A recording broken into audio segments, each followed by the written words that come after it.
Hello, today let's check out another smartwatch by Chereeki. Thanks Chereeki for making this video possible. Let's get to it. Make sure you enter in my 210 subscriber giveaway. All the details on how to enter and ways you can get extra entries will be down below. Is it me, or does this packaging seem pretty familiar?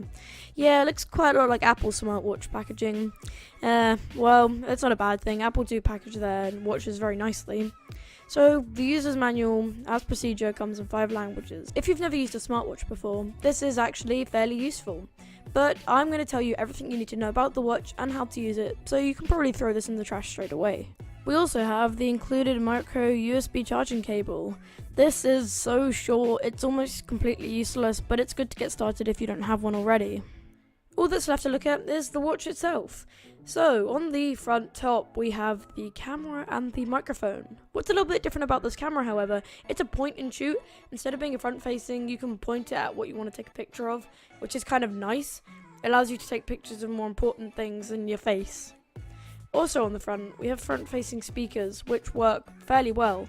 It was nice to see front-facing speakers because a lot of them have speakers coming up the side, and that's usually blocked by your sleeve. So facing at you is great.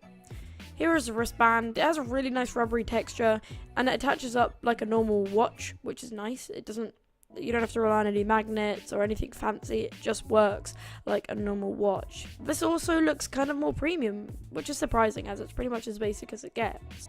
Now, as you can tell, the watch is huge.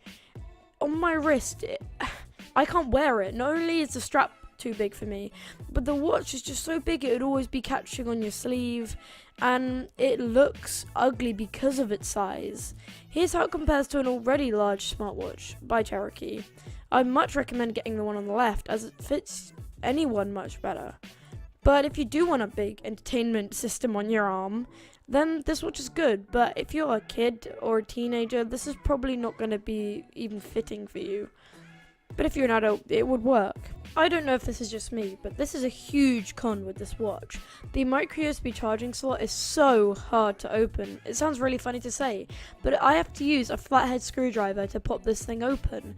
It's so difficult to open. I don't know if this is a design flaw or I'm doing something wrong, but I've researched it and looked in the manual and I can't figure it out. I hate to say it, but I would almost call this a deal breaker, unless we can figure out a better solution, which I can look into, but I just can't open it, and it's quite a deal breaker to have to whip that out every time you use it. On a more positive note, the battery is fantastic. It's 500 mAh, which is a lot for a smartwatch, and I was impressed. It lasted all the time I was testing it, and I didn't have to take and open up that micro USB charger because it lasted long enough. Also, replacements are really easy to find. The user experience, on the other hand, is really enjoyable, and I find it very easy to use. One press of the function button will pretty much reveal all the different clock faces. There are 3, which you can change just by a tap. I do find, though, I can accidentally change the clock face, which is a bit annoying each time I try to swipe to then go to the home page. I find this on a lot of cheap smartwatches, and it's just the flaw in the OS. Anyway, here is the home screen. You can get to it from any of the pages by one tap of the function button or from the clock faces you swipe to the right. There are 3 pages with 9 apps on each, and I'm not going to go over all of them because we'll be here for ages. There's all the basic apps that you'd see on any smartwatch around this price point. The only issue is, with all smartwatches also around this price point, is you do need either a SIM card or an SD card or an Android phone to make the most of this. Overall though, it's very clean, and I enjoy using it. Even though I have an iPhone and I can't make the most of all its features, I still find this watch enjoyable and very handy to use. It does its job.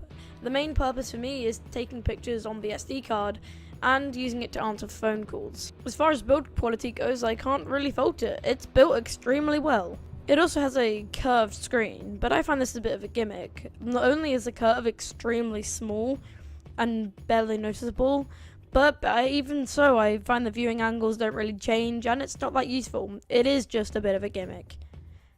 Overall, I'm really impressed with this, however. There are a few cons, like it is big, and the charging port is hard to open, but I think you could look around these problems. This watch is big, but it's suited to people with larger wrists. Anyway, definitely check this thing out. It's got a great point-and-shoot camera, great front-facing speakers, and it does have that curved screen to boast about. Make sure you check out the product below. Thanks again for Chereeki making this video possible, and make sure to check my giveaway also down below. Thanks guys, and I will see you in my next tech review or live stream.